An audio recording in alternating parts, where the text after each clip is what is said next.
Hello friends, good morning to all of you and welcome to our channel. ఈ రోజు మనం concept of the డేలో భాగంగా ఒక జ్యుడిషియరీకి సంబంధించినటువంటి కాన్సెప్ట్ మనం డిస్కస్ చేస్తాం. ఆ కాన్సెప్ట్ పేరు ఏంటంటే doctrine of repugnancy. Doctrine of repugnancy ఒకసారి నేను మీకు ఎక్స్ప్లెయిన్ చేస్తాను డీటెయిల్గా. సో జాగ్రత్తగా వినండి. Doctrine of repugnancy. Doctrine of repugnancy.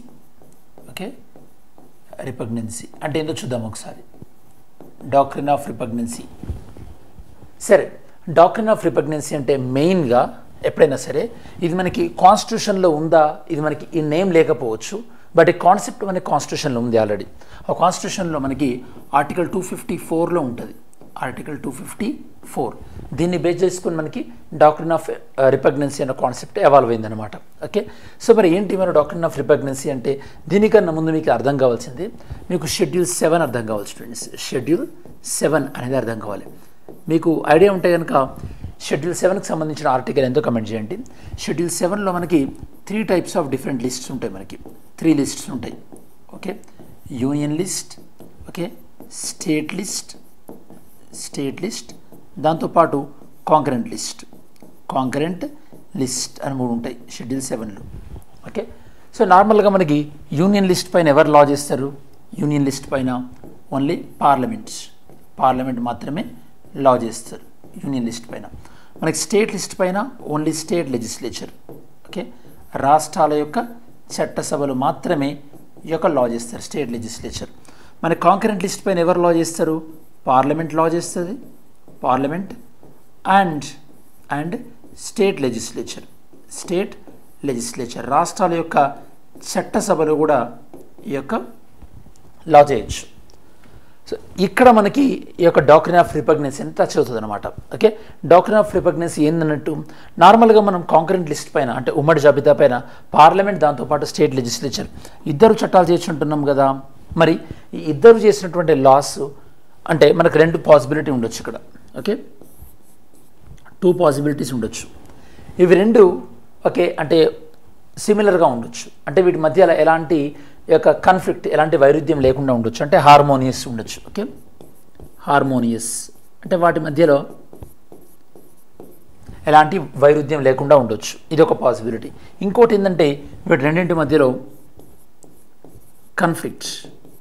Okay, వీరి రెండింటి మధ్యలో కాన్ఫ్లిక్ట్ ఉండే అవకాశం ఉంటుంది. అంటే సో పార్లమెంట్ చేసిన చట్టానికి దాంతోపాటు స్టేట్ లెజిస్లేచర్ చేసిన చట్టానికి ఒకదానికొకటి యొక్క వైరుధ్యంగా ఉండే అవకాశం ఉంది. ఇలా జరిగినప్పుడు ఒకవేళ ఓకే నార్మల్గా కాన్ఫ్లిక్ట్ జరిగినప్పుడు మనకి 2 పాసిబిలిటీస్ ఉంటాయి. ఓకే, ఆ 2 పాసిబిలిటీస్ ఉందో చెప్తాను. సో 2 పాసిబిలిటీస్ మనకి union laws, state laws. Okay, union laws, okay, కేంద్ర చట్టాలు, దాంతోపాటు స్టేట్ లాస్ ఇవి 2 కూడా కాన్ఫ్లిక్ట్ ఒకదానికొకటి యొక్క పరస్పరం వైరుధ్యంగా ఉన్నాయి అనుకోండి, 2 పాసిబిలిటీ జరుగుతుంది. ఒకటి that state law will not be enforced. ఇక్కడ మనకి స్టేట్ లా ఏదైతే ఉందో అది అమల్లోకి రాదనమాట. అంటే సెంట్రల్ లా అనేది స్టేట్ లాని డామినేట్ చేస్తుంది. ఇదొక పాసిబిలిటీ. ఇంకో పాసిబిలిటీ అంటే దీనివల్ల ఏమవుతుంది, దీన్ని మనం ఏమనొచ్చు, union law will supersede the state law. అంటే కేంద్రం చేసినట్టు చట్టం అనేది రాష్ట్రం చేసినట్టు చట్టం పైన ఆధిపత్యాన్ని కలిగి ఉంటుంది, ఓవర్ పవర్ చేస్తుంది. ఇది ఒక పాసిబిలిటీ. ఇది కాకుండా ఒకవేళ ఇట్లా కాన్ఫ్లిక్ట్ వచ్చినప్పుడు ఇప్పుడు యొక్క స్టేట్ గవర్నమెంట్ వీళ్ళు ఏం చేయొచ్చు, ఇలా ఒకవేళ కాన్ఫ్లిక్ట్ వచ్చింది అనుకోండి, ఇలా కాన్ఫ్లిక్ట్ వచ్చినప్పుడు స్టేట్లో అప్లికేబుల్ కాదు, సెంట్రల్లో అప్లికేబుల్ అవుతుంది కదా, దీన్ని మనం డాక్ట్రిన్ ఆఫ్ రిపగ్నెన్సీ అంటున్నాం. దీన్ని మనం ఈ కాన్సెప్ట్ ఏదైతే ఉందో దీన్ని మనం డాక్ట్రిన్ ఆఫ్ రిపగ్నెన్సీ అంటున్నాం అనమాట. Doctrine of repugnancy, this is what.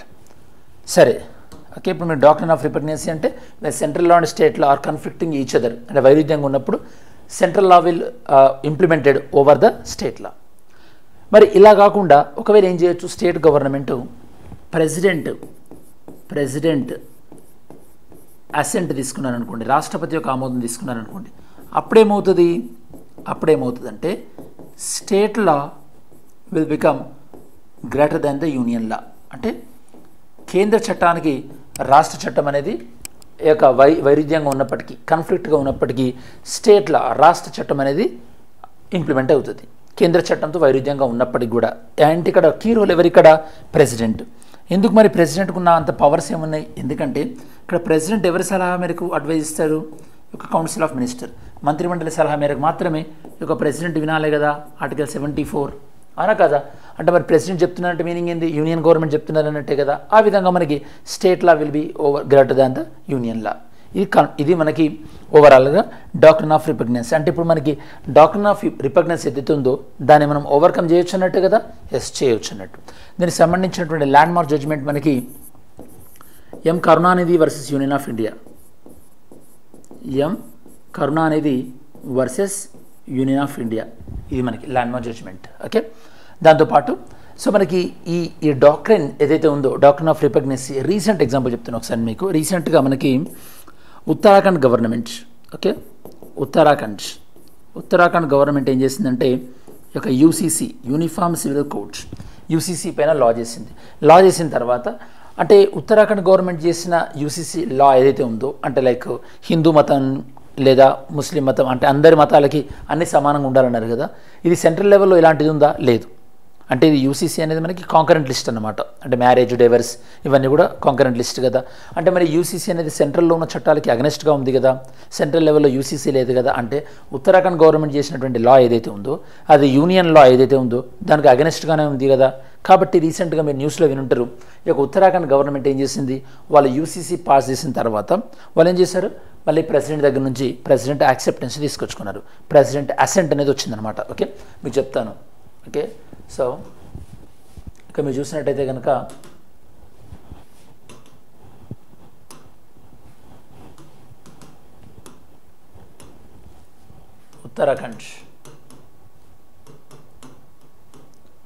Uttarakhand UCC bill. Okay, president చూడండి, president approves Uttarakhand uniform bill. ఇక్కడ చూడవచ్చు మీరు. Okay, president approves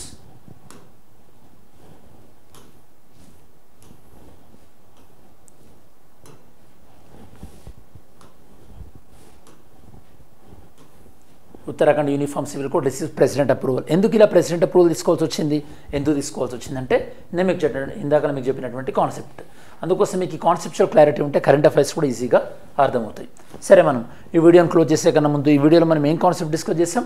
doctrine of repugnancy. అది మీకు అర్థం కావాలంటే schedule 7 different types of laws అర్థం కావాలి. ఓకే, అంటే ఏ లిస్ట్ పైన ఎవరు చేస్తారు, ఇవి రెండు సిమిలర్గా ఉంటే ఏం కాదు. వీటి మధ్య కాన్ఫ్లిక్ట్ వచ్చినప్పుడు ఏమవుతుంది? రెండు ఆప్షన్స్ ఉంటుంది. ఒకటి central laws will applicable over the state law, దాన్నే మనం ఏమంటున్నాం? డాక్ట్రిన్ ఆఫ్ రిపగ్నెన్సీ అంటున్నాం. లేదా వాళ్ళు ప్రెసిడెంట్ దగ్గర అప్రూవల్ తీసుకొని వస్తే కనుక అప్పుడు స్టేట్ లానే సెంట్రల్ లాని ఓవర్ పవర్ చేస్తుంది, అప్పుడు స్టేట్ లానే అప్లికేబుల్ అవుతుంది. ఇది మనకి డాక్ట్రిన్ ఆఫ్ రిపగ్నెన్సీని ఓవర్కమ్ చేయొచ్చు. Landmark judgment M Karunanidhi versus union of India. రీసెంట్గా ఉత్తరాఖండ్ గవర్నమెంట్ విషయంలో యూసీసీ ఇంప్లిమెంటేషన్లో మనం ఇది అబ్జర్వ్ చేయడం జరిగింది. ఇది మనకి ఓవరాల్గా డాక్ట్రిన్ ఆఫ్ రిపగ్నెన్సీ అనే కాన్సెప్ట్కి సంబంధించినటువంటి సమగ్రమైన విశ్లేషణ. ఇంకా మీరు ఏమైనా టాపిక్ సజెస్ట్ అంటే నేను మీకు ఎక్స్ప్లెయిన్ చేయాలనుకుంటే మార్నింగ్ వీడియోలో టాపిక్ సజెస్ట్ చేయండి, డెఫినెట్గా ఎక్స్ప్లెయిన్ చేస్తాను. చాలా మందికి యూజ్ అవుతుంది అనుకుంటే కనుక. Thanks for watching this video. Have a great day and great week also ahead. Thanks for watching this video. జై హింద్.